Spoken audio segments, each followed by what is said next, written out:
I had constricted so tightly around this identity of financial success and this prodigy identity. And when that went away, it felt like I was dying. Like there was nothing left for me.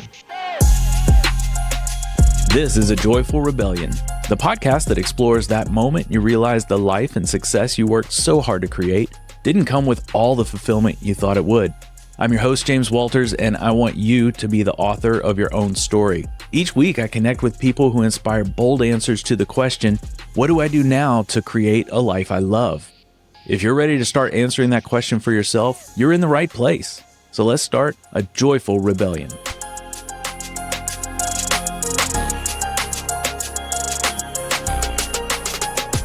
What if the dream life you built at age 21 became the thing that nearly killed you? Dean Patrick was a Stanford dropout with $1 million crypto fund, a luxury apartment in Manhattan, and a secret cocaine addiction that nearly ended it all. In his raw and revealing memoir, God Money, he traces how blind ambition, success addiction, and the pursuit of status led him to a 30th floor balcony ready to jump. In this episode, Dean shares the real story behind Silicon Valley hustle culture, the crash that forced him into recovery, and the Zen practice that helped him rebuild a life with meaning. We talk about spiritual disillusionment, identity collapse, and how creative and contemplative practices like writing and silent retreat helped him come home to himself. If you've ever asked, is this really the life I want? This episode might be your invitation to ask it again, deeper.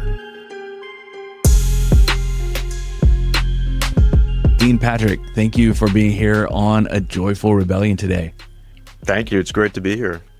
Yeah, I want to talk about ambition because that's something you have a lot of experience with and at a very young age as well.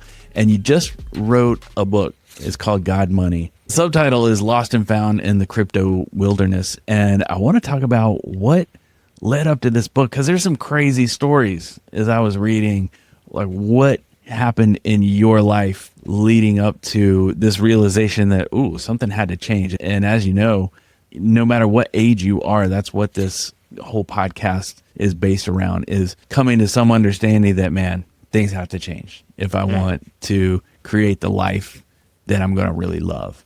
So give us a little background story about how ambition turned into what we just talked about off the air, turned into de-ambition. So walk us through the origin story of Dean Patrick. Absolutely. Grew up homeschooled in rural Washington State with two older brothers, and I grew up in a Christian family. And my ambition as a young kid was to become a Christian missionary. It was really a spiritual ambition. Around the age of 13, 14, that all flipped. My oldest brother was and remains kind of a prodigy, very smart, a little bit on the spectrum, and he basically just rationalized his way out of Christianity. He explained to me the logical fallacies as he saw them in the religion, and at the time that was very compelling. So I went kind of 180. I became atheist and had a pretty strong relationship with atheism. Even as a 14, 15-year-old, I was reading Christopher Hitchens and Dawkins and Sam Harris. But what happened was that energy of Christianity and wanting to be a missionary went into material ambition. So without that kind of spiritual ambition, I didn't not have a God. My new God became money and success. And as a 15, 16-year-old in a pretty small world, my idea of success was having a small business, right? The successful people I knew in my community ran restaurants or little local companies, which is success. But when I got to Stanford, that definition broadened to venture-backed startups that create moated network effects that the next Facebook or Google, right? Just the scale of these businesses that come out of Silicon Valley are just 1,000 or 10,000x what your local business is. And that really is almost godlike in a way. If you think about the influence and power of some of these networks. So that became my ambition. And there was also a deep insecurity there, though, because I didn't feel like I belonged in this world surrounded by the children of the tech elite and some of the wealthiest people in the country that go to Stanford. And so I developed an addiction to stimulants. Basically, I realized in retrospect as a way of filling that void of insecurity, because if anyone who's used cocaine or Adderall knows, one of the biggest side effects of it is confidence. You feel like you're on top of the world. And so it seemed to give me that kind of boost to get me to the level I needed to be to compete with these kind of elite, as I saw them, kids. So I ended up starting a cryptocurrency fund in college as a 21-year-old, raised about $1 million from basically the rich parents of my peers, right? And so that was the beginning. Yeah. Was it the beginning of things kind of unraveling in your own life, or was it the beginning of this trajectory that are so many of the like stories you hear come out of Silicon Valley where, yeah, this person came up with this crazy idea and now they live on their private island? Which story was it the beginning of? Yeah, no private island. Working on it. It's fine. It was sort of the beginning of the end, actually, because it was really the point of no return where I had gone all in. Because even at the time, I think I realized that I didn't want to wait around and go through the kind of slow progression of working your way up a corporate ladder. I wanted to skip all the way to the end and really figure out what this lifestyle and world was all about. And I think just realize if it was for me or not. And so I had an opportunity. This was in 2017. So crypto was still a fairly new phenomenon. It doesn't have the kind of public exposure it does today. And so I was really positioning myself as this young person at the forefront of this industry. And that was a compelling pitch. You know, there was something legitimate about what I was doing. It wasn't a scam, but it wasn't really driven by deep values. It was driven by a desire to accumulate as much money as quickly as possible. And I also happened to be addicted to cocaine at the time, which doesn't usually align with deep values. It drives you into this kind of manic state of just kind of greed in my case. So dropped out of school, moved to New York City, invested. The fund did well initially. It tripled in value, which basically anyone invested in cryptocurrency that year was making a lot of money. But then a year later, the market collapsed. And it collapsed at the same time that my addiction was getting to the point where it was becoming unsustainable, where I was binging and my health was deteriorating. You can get away with a lot when you're 21, 22, but I was pushing that limit to the point where I was having panic attacks. I believe I had a kind of a heart attack scare at the time, and I became suicidal as the fund collapsed because with the money leaving, all I had left was an addiction, and the pillar that was kind of keeping this facade of my success alive, which was making money, disappeared. And so I didn't even have that anymore. And so there was this kind of moment where I was standing on this 30th floor balcony in the middle of Manhattan on this nice apartment that I had rented, looking down, and was very close to jumping. And after that, thankfully, I have a good family, and they kind of rallied around me and got me into a recovery program. And that was in May 2018. And for the last 7 years, I've been basically recovering from that experience.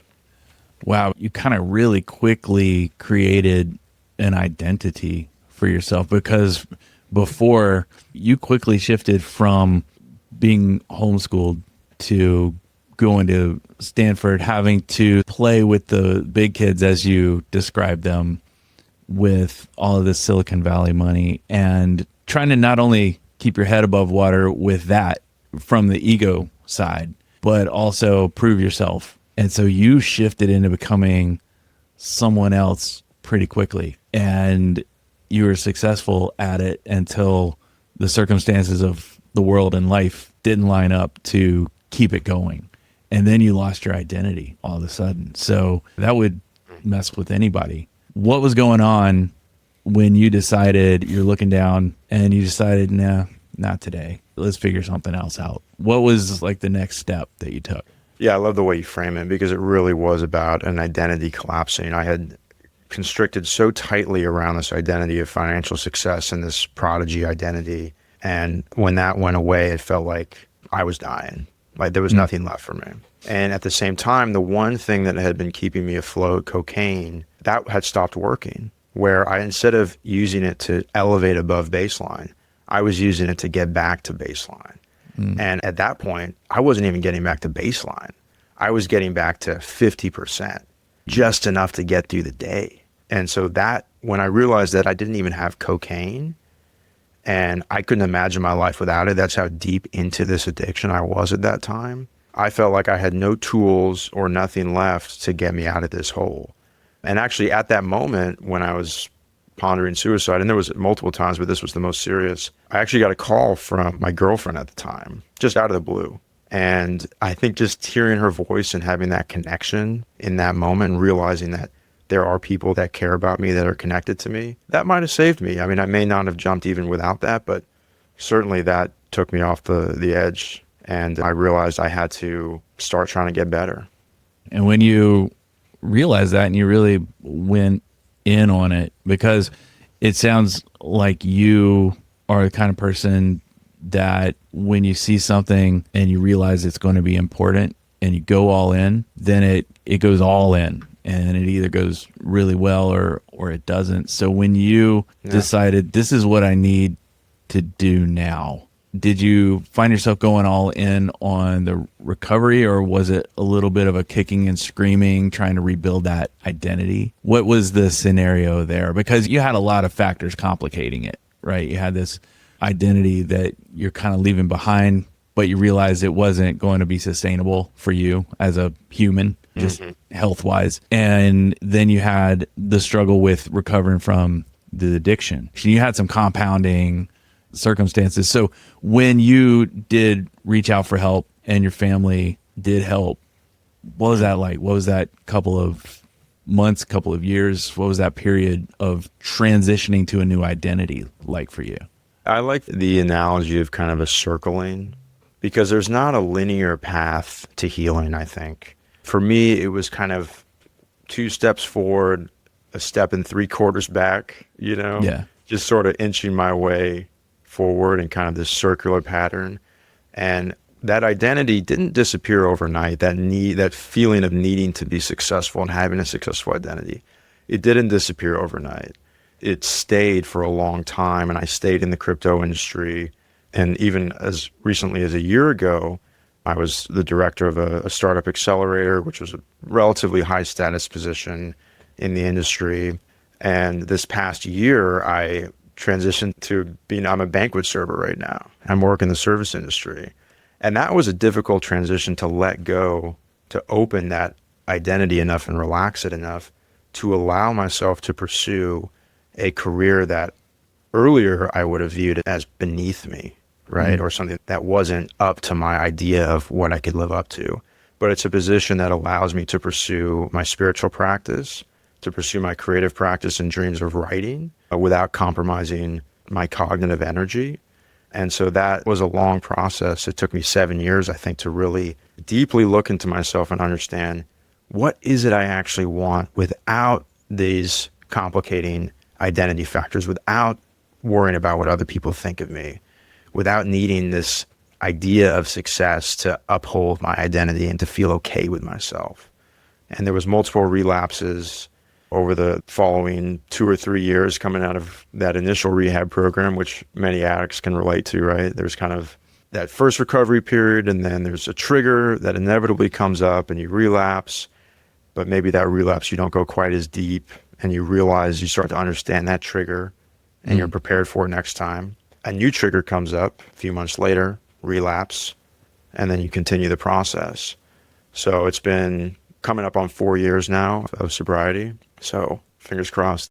The timeline you presented right in the middle of that was the whole shit show of COVID. So I'm sure that didn't help. Right. I mean, you were kind of isolated. Everyone was a little bit isolated. What was that like going into recovery like a year and a half before all the deal went down with COVID?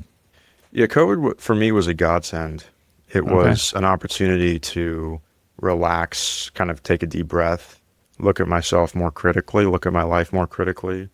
I spent a lot of time in the woods, in national forests around Western United States. And it gave me an opportunity to understand that writing was really my path. And initially I attached the same, like you said, I went all in on writing. I was like, I'm going to write my book in 3 months and it's going to be a bestseller. And, fast forward it took me 5 years to write it, right? And I get that. Been there. What did you learn through that whole experience that you wanted to pour into your book, God Money? And what is the message you hope people get from that book about ambition, about the pursuit of money? And okay, we'll start there. We'll start there, and then I'll go and after that. Yeah, so I wrote God Money in a deeply introspective, self-reflective way with complete honesty as far as I was capable. Because the goal of it is to really help people understand that they're not alone. Literature and writing in general, for me, was a huge part of my recovery because it connected me with people that have walked the path. And so I wrote the book basically for my 22-year-old self.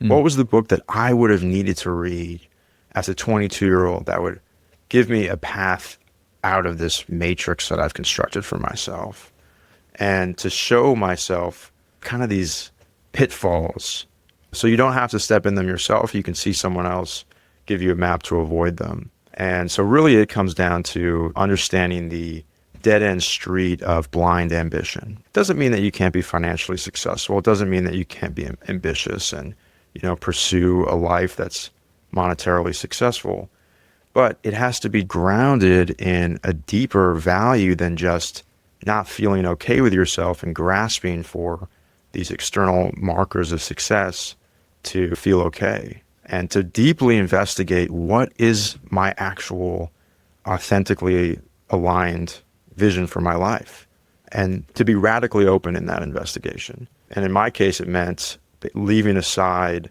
this pursuit of wealth and pursuing a creative and spiritual wealth instead.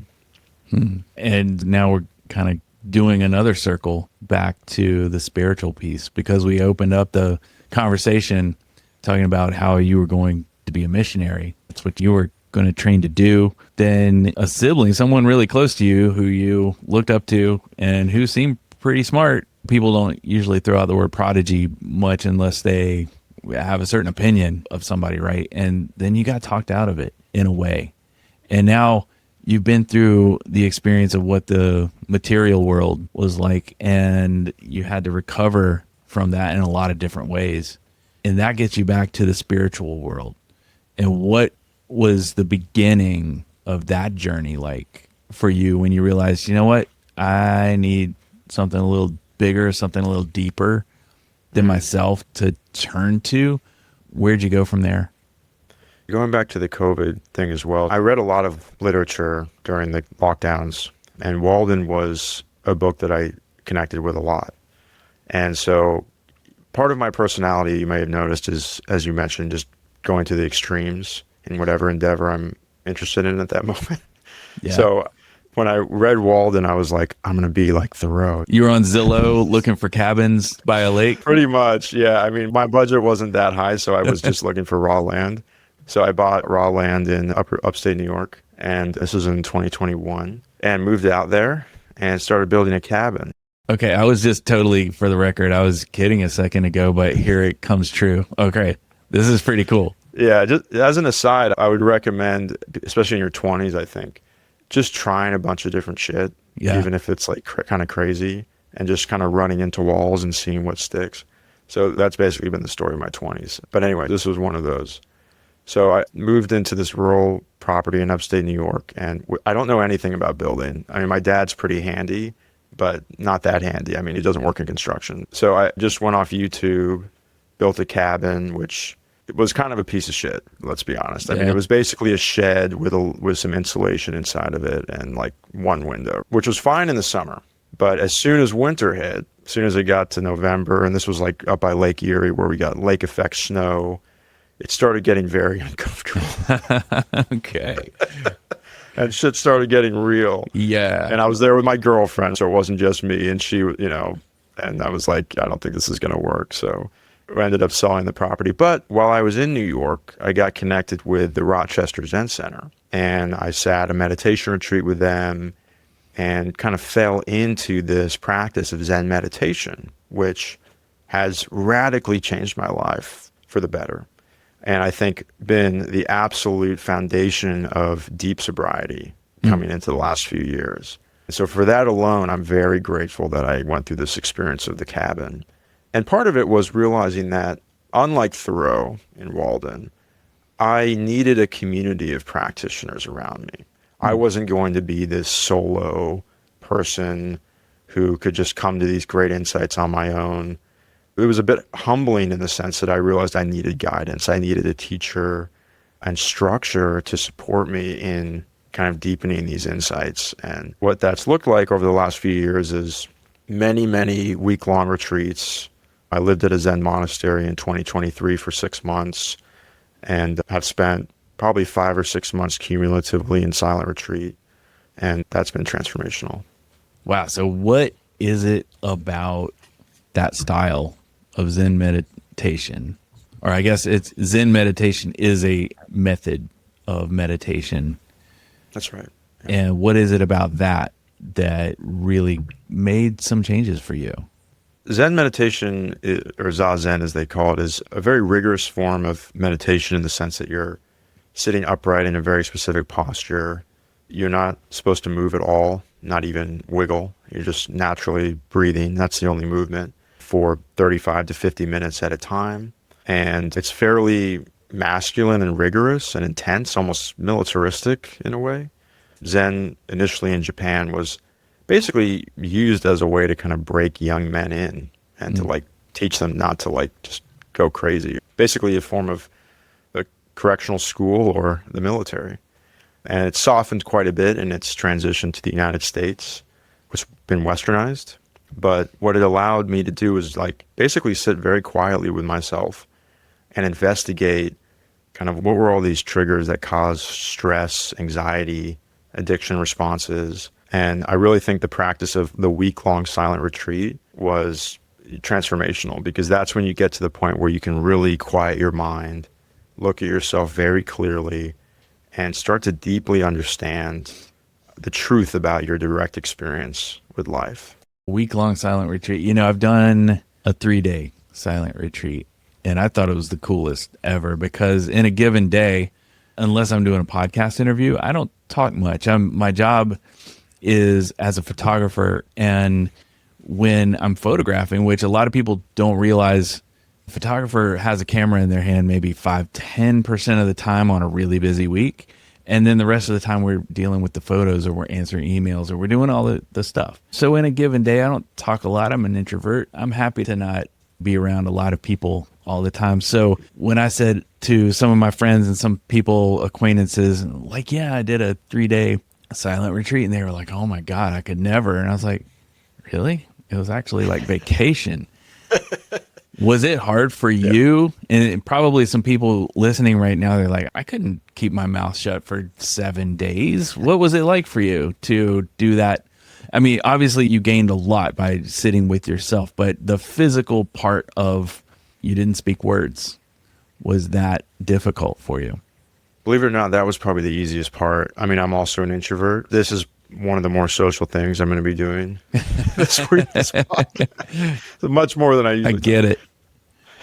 I get it. But the hardest part was the physical pain, actually. This was a form of torture, actually, that the Soviets developed in the 40s, was forcing people to sit on the edge of a chair for hours at a time. And if they moved at all, they would get beaten. And that's not too different from meditation. And you realize that actually to do nothing and to sit perfectly still is super, super challenging, because throughout our day-to-day lives, we never sit still for more than a few minutes. Even if you're watching a movie, you're shifting around, cracking your neck. And so that the amount of physical pain that is generated by sitting still was shocking to me. I couldn't believe it. I thought, hey, I'm just going to be sitting on a cushion. How hard could that be? Yeah. But what was your experience? Did you find that as well? The one I did, we did a lot of meditation. They were guided, and they weren't really rigid in their format. So it was a lot more visualization. I think the hardest part was just being around a lot of people Well, it wasn't hard for me, but it was strange. It was kind of awkward being around a lot of people, but you weren't talking, you weren't really interacting at all. And the person leading the experience, they would speak. So they would give instruction and guidance. So we were guided through the whole thing, but there weren't really any things that we did that was rigid. I think the hardest part for everyone was just not talking. And it was only 3 days. So sounds like what you went through was much more intensive. Did that experience open things up for you where you're like, okay, I want more of this? I had a transformational experience. And we're not talking religious experience here yet. We're not talking about the difference between Christianity and anything else. We're talking about just you sitting with yourself, not speaking and being really still, and doing that for a week, having to be with yourself and inside your mind and not having to answer to anything else. Where did that lead you on your spiritual path? The first thing that I noticed was just how much stuff came up, right? Because when you're not talking and you're just sitting still, there's this huge volatile sea of emotion and thought that was just erupting, and things that I just hadn't looked at because my life had been too busy. And after 3 or 4 days of concentration practice, just following my breath again and again, getting distracted, going back to the breath, I recognized that in the stillness, the place beyond thinking, beyond ideas and concepts and judgments, this is good, this is bad, what there was a field of stillness and peace that I believe, I don't know this for sure, but I believe is akin to basically the experience of death, right? What happens when we die is kind of returning to this great void of stillness. And it's a beautiful place in a way because there's no problems there. And I think to recognize that at the end of the day, fundamentally, everything's going to be okay was an incredibly helpful insight because it allowed me to kind of take the edge off life. Because for me, life, and for many people, life can get very, very heavy. And I think that's why a lot of us use substances or use coping mechanisms to kind of loosen life. We drink or smoke weed to kind of take the edge off life because it just can get so harsh and uncomfortable. But to realize that in the default state, there aren't problems and that there is no edge to life and that's generated internally is an incredibly, incredibly potent insight. And I hope everyone can experience that. Yeah, it sounds like, I don't know if you've ever studied Stoicism at all. And I know a lot of philosophies have a lot of connecting through lines, but there's a saying that it's not what really happens, it's our judgment of it. Exactly. That either makes it good or bad to us.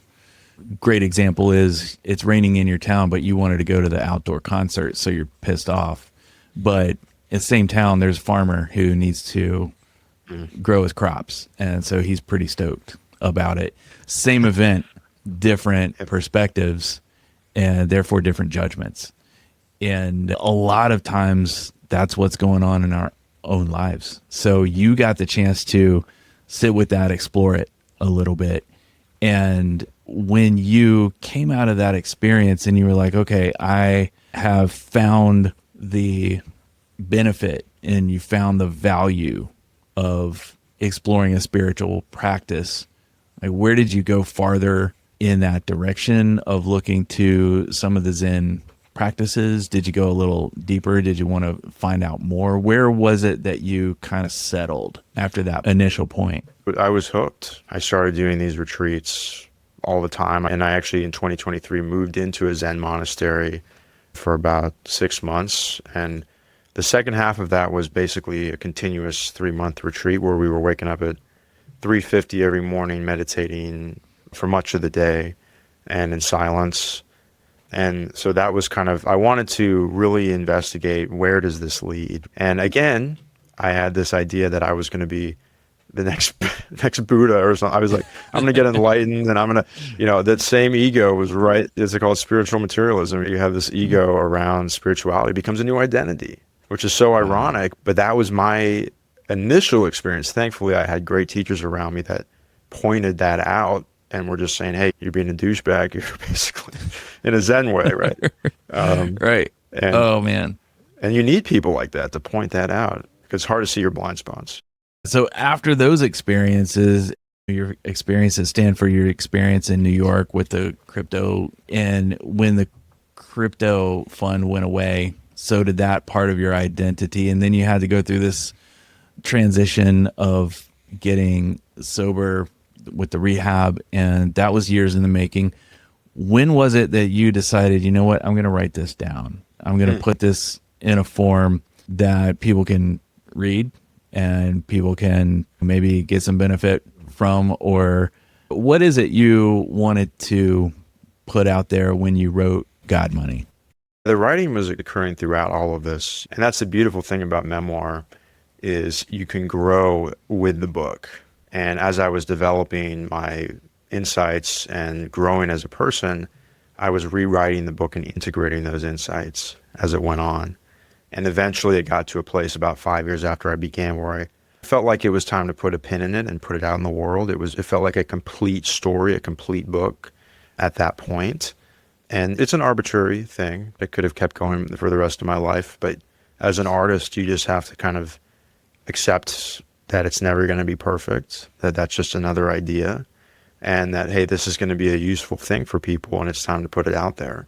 And so that was April of this year. I had a small publisher put it out for me called Alexandria Press, and I've been promoting it as much as I can since then, and I've gotten some amazing feedback.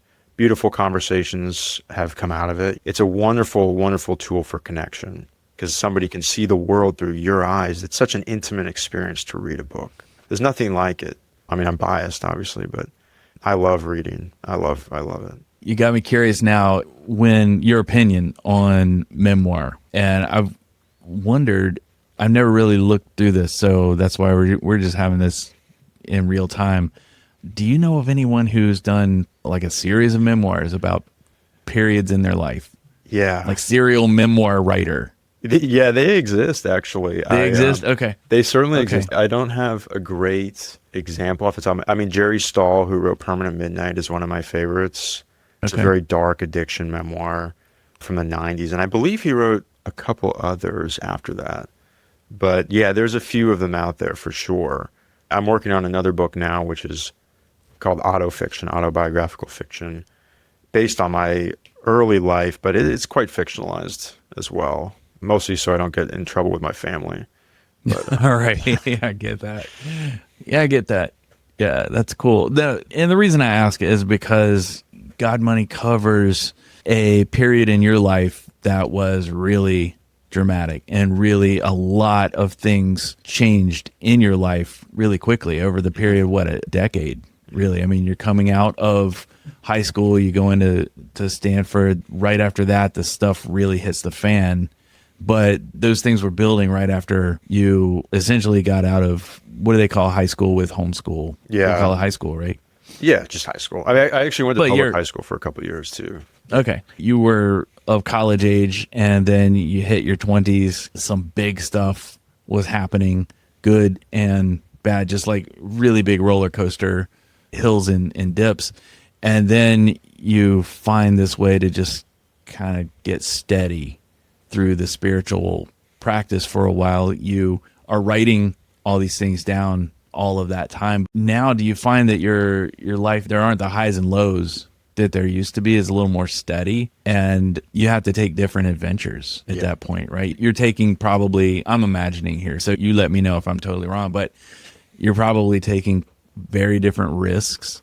You're probably looking at things that excite you that are far different from, okay, let's create a crypto fund and prove to the world that I'm the shit, right? Mm-hmm. And what does it look like now that you've matured? Because you've gone through the period of maturing at the same time of coming back full circle with some spirituality. It's not the one you had at the beginning.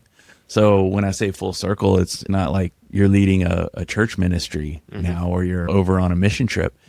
It looks really different. And that's how life tends to go, right? For so many folks, they end up kind of back where they started, but not quite. Yeah. It's a little different. So what's life look like now? You pretty much nailed it. It's a much more balanced, I think, healthy existence that I live. And it's really quite boring. I think to my 21-year-old self, he would look at my life now and say, man, his life kind of sucks. He's like, oh, he failed. Yeah. But I think that's part of, and it's really about self-acceptance, right? Accepting the parts of myself that aren't pretty, and there's plenty of them, that are compulsive, that are selfish, and understanding that that's just part of being human. It's like, congratulations, I'm a human being, and that's all right. I'm going to have good days, I'm going to have bad days. There's undulations that go on in life where one month you're creatively inspired, the next month you're maybe kind of depressed and you've kind of lost the vision. But just having faith that it's going to come back. And the only thing that's constant is impermanence. That's a key teaching in Buddhism and in many spiritual practices, is that nothing is fixed about our experience. You can't pin anything down. If you're feeling really good one day, just be grateful for that. Be grateful for that moment of happiness. Enjoy it, but don't cling to it. Don't think this is the new baseline. And if it goes away, that's a problem. And I need to pathologize this, and I need to figure out the problem, because most of the time there isn't a problem. You accept it, you allow the natural flow of life to move through you. And my life right now is very systematic. I have a pretty structured routine. Live with my girlfriend in a little tiny apartment, and I write most of the day. I go to work and I write, and I go to the gym, and that's about it. Yeah, that's fascinating, because I don't talk a lot about it on this podcast, but when I'm a guest on other podcasts and they want to talk about creativity, that's what I'm talking about. And a huge component of creativity is cultivating a boring, systematic existence. Because the things you do that are boring allow space for all the creative stuff you do, because everything takes energy, right? Yes. You said you're an introvert, so you know about this. Things can take our energy pretty darn quick, especially if it's someone has a problem, someone has an issue that they feel like you need to help them deal with, or totally deal with it on our own. When that happens, all the attention, all the focus is there. So the battery gets drained for any creative thing we want to do. Right. But for someone who does want to write, for someone who wants to paint, we have to be really protective of that energy. And when you're in your 20s and you're over here just doing all this stuff trying to prove yourself, because that's what you do. And that's what you're supposed to do. That's natural. That's normal. You're like going full on. You have a lot of energy for creative stuff, but you also have a lot of energy for just the bullshit of life as life goes on. and that energy gets a little lower, the amount of battery that you have. You got to start deciding and making decisions on, what am I going to put my attention into? What am I going to put my energy into?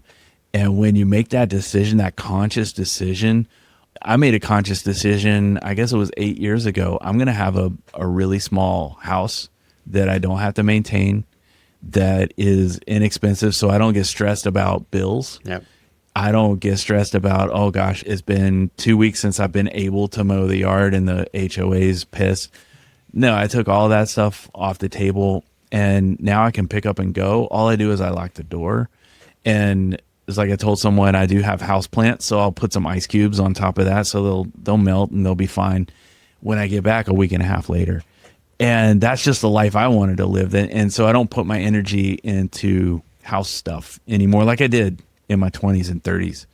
I put a lot of energy into that, and it was a blast. But that time passed, and now I want to have more energy for all my creative adventures. So that's really cool that you connected those dots of, you can't do everything. You got to do what's important to you. And tell me what it was like when you were in that monastery for 6 months. Like, what did you learn from that experience? Did that help like crystallize what was going to be important to you moving forward?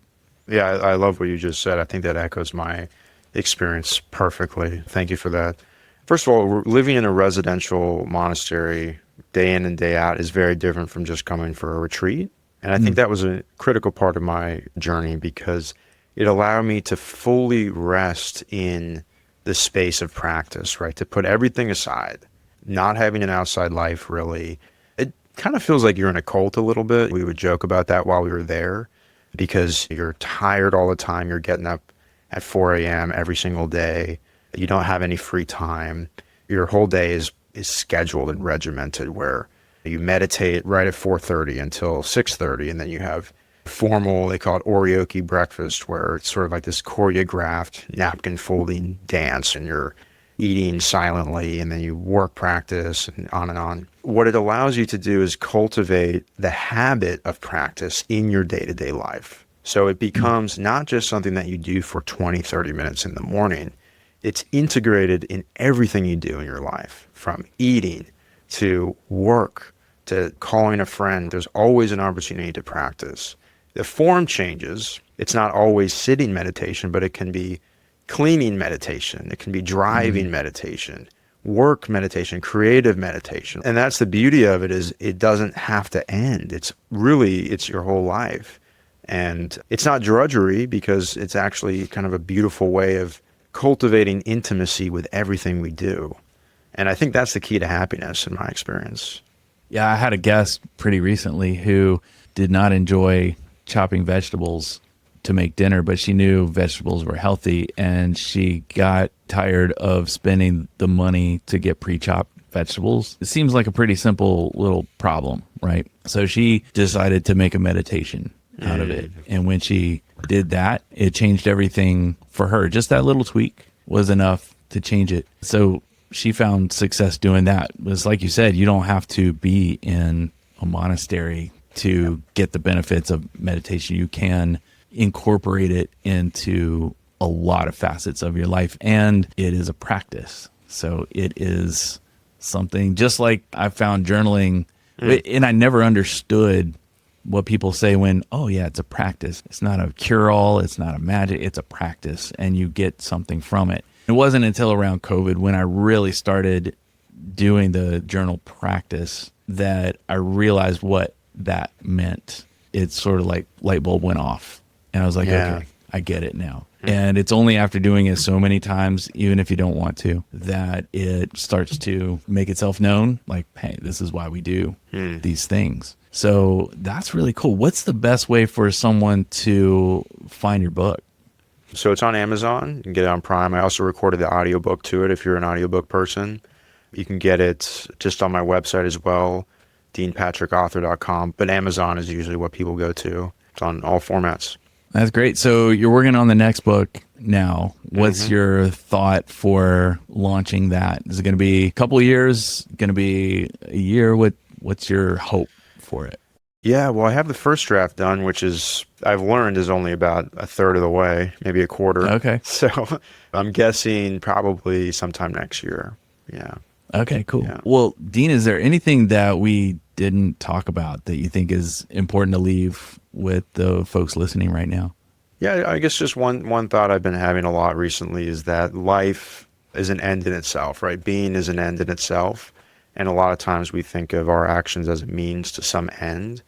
But part of what I've tried to cultivate is that every action, everything we do is its own end, and to try to rest in that. So that's just a little bit of a practice that I've been trying to focus on. That's a great way to think about things. Well, Dean, thank you so much for being here on A Joyful Rebellion, sharing your story, and definitely inspiring me along the way. I'm going to get a copy of this book and read it. I got to read this. It is one of the reviews that's on your site. I'm looking at your site, and it says, God Money is 50% laugh out loud, can't believe this is true, dark comedy, and 50% hard-won wisdom from the insider of Silicon Valley crypto culture.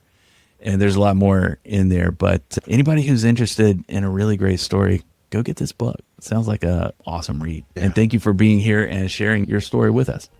Thanks so much, James. It was a pleasure. Before you go, I've got something for you. If today's episode sparked a little rebellion in you and you're feeling ready to make a shift, grab my free guide, Plotting Your Joyful Rebellion. It's a 5-step roadmap to help you stop performing the life you were told to want and start building the one that actually fits. Head over to ajoyfulrebellion.com to download it, and I'll meet you there. Oh, and see you next week.